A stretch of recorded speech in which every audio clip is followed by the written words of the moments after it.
Het is mijn passie. Het is mijn liefde. Tuurlijk ben ik enthousiast.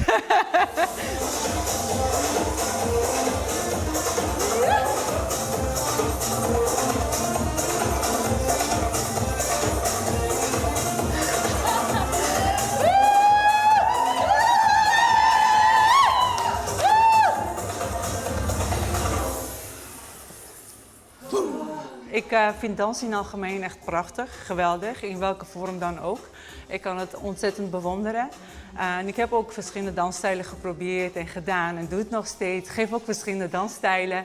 Maar Oriëntaalse dans, daar kan ik echt mijn gevoel in kwijt. Mijn energie, mijn vrouwelijkheid, emotie. Ik kan daar alles in kwijt. En dat vind ik zo mooi aan buikdansen. Ik heb dat met geen één dansstijl mogen ervaren.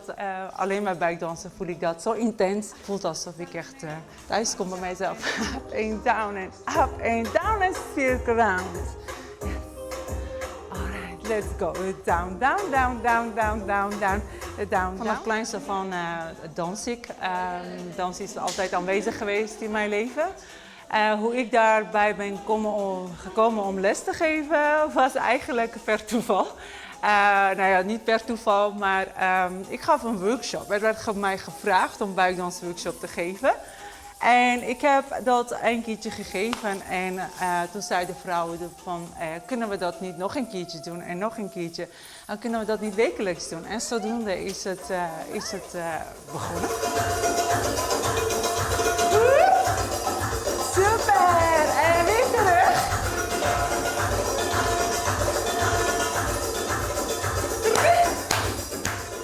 Dit is nog op mijn bucketlist. Ik wil nog wel graag een keer doen. Ik ben nu 6 jaar hier, zit ik hier en ben ik aan het dansen. Het is heel anders dan oren dansen. Nou ja, de makers bewegingen die in westerse bewegingen hebben die net, zeg maar. Dus die doen net in een sportschool of dat soort dingen. Maar dat zijn echt hele roende, sierlijke bewegingen. Dus echt maar trainen, echt maar oefenen en echt maar leren kennen. Dus dat is vind ik echt heel erg leuk. Het is taal leuk. Ja? Het is heel leuk, ja hoor. Ja. En wat maakt het zo leuk dan? Ik denk gewoon veel met vrouwen zijn, in je energie komen. En het is best wel moeilijk soms, maar het is ook heel leuk. Omdat je veel met je lichaam bezig bent, maar ook soms even moet loslaten. Dus mentaal en lichamelijk is het heel leuk. Wat maakt het zo moeilijk dan?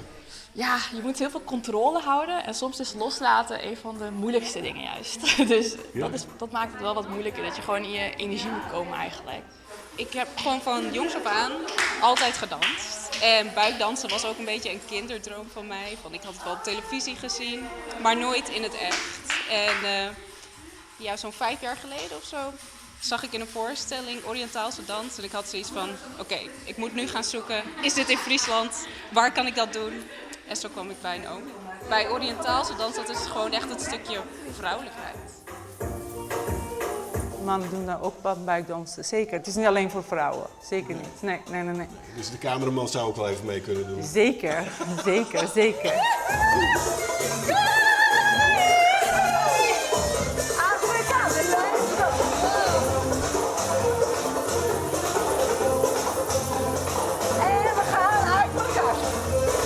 is gewoon een bomvol energie.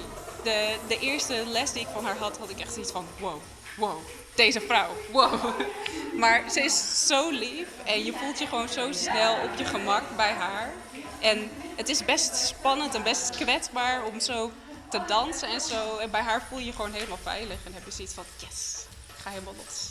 Ze is soms streng, maar wel echt heel leuk. Ze kan echt wel de kracht in jou zien en die proberen uit te halen. Dus echt een hele leuke docent. Ja? Ja, dan moet ze nog wel zien, hè? Want ze is in de buurt, hè? Denk ik. Nee. Ja, ze staat achter hoor. Ze staat achter. Ze is heel kundig in wat ze doet. En ook wel didactisch is wel sterk, dus ze kan het ook goed overbrengen.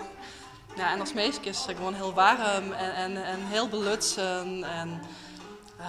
En er zat een potte humor, dus dat is echt... Oh, misschien kunnen we... Komt dit allemaal ook op televisie?